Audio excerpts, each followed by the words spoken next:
सिद्धि।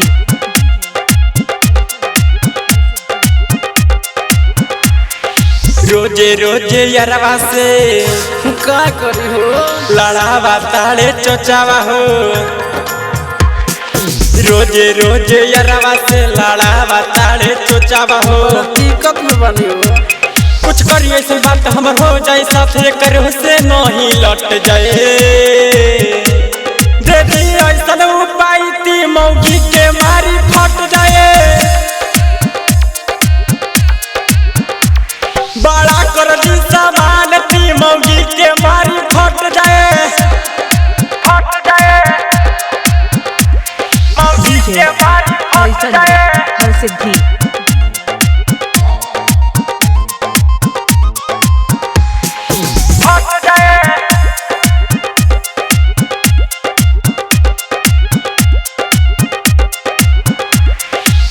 कितनो कमाई रख देली ओकरे पास में। देखी सामान छोट कहेले रात में।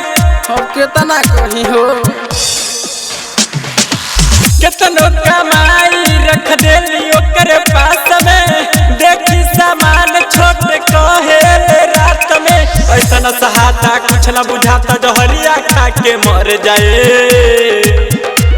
कुछ करी ऐसा उपाय ती मौगी के मारी फट जाए। आहिर माई बड़ा कर दी सामान ती मौगी के मारी फट जाए। फट जाए मौगी के मारी फट जाए। हरिचंद्र हर सिद्धि।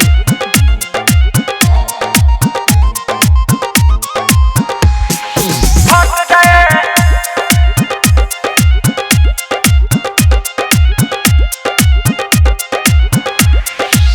तन कोना बात माना तारे विश्वास में।